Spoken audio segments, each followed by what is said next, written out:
Our three-notched weekly preview.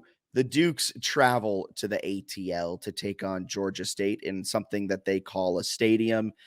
Their head coach, Sean Elliott, an absolute madman. They come into Saturday's game 6-2, 3-2 in conference. Their two losses were against Troy and Georgia Southern. I don't appreciate what you changed on the outline.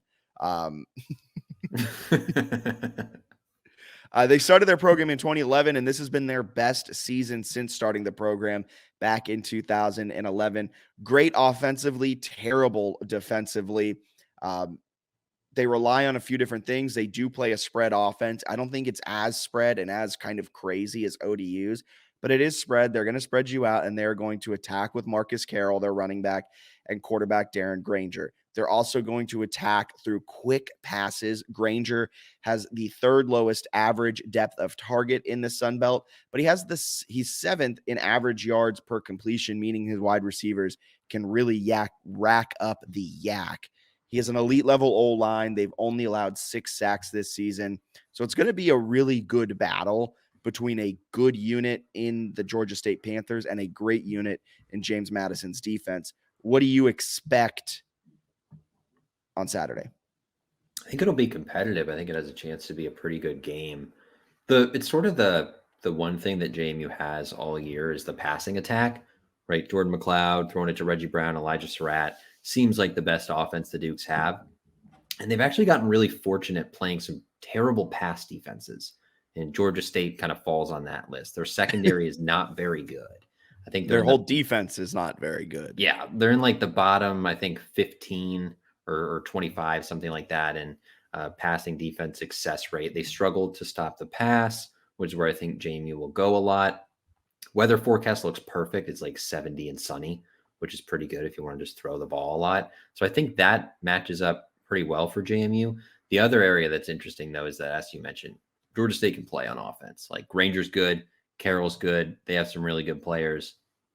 They're not quite as wide, not quite as scary as ODU, but they could do some similar things. So I think it'll probably end up being fairly competitive with the Dukes leaning on the passing attack again. Winnable game, but for me, of the remaining 4 games, I think this one's the toughest. I would agree with that. The stadium too. Sunbelt fans have been ragging on Georgia State this whole season because, like, when you see their games on ESPN, it looks like an empty stadium. I believe they play in an old baseball stadium that's now been converted to a football stadium. So there's just like a lot of the area that just isn't used, so it looks empty.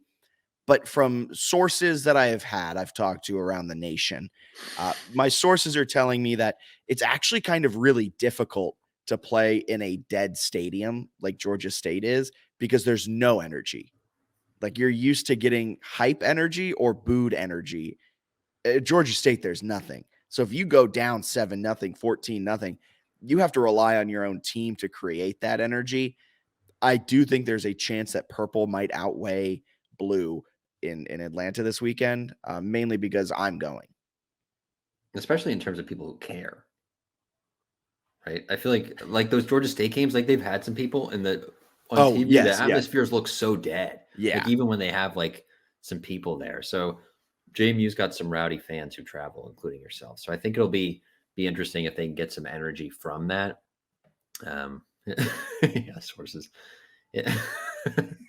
It's a winnable game though, which is exciting and a good one too. If you can beat a 6-2 Georgia State on the road, that's a quality win. Yeah, and if you guys are there, if anyone listening in is going and tailgating, shoot me a DM at me on Twitter, something like that. Would love to swing by some tailgates. I'll bring the Bud Light and have a great time this weekend at Georgia State. I can't wait. We'll get to it in the picks in just a little bit. Should be a great game. Should be a great game.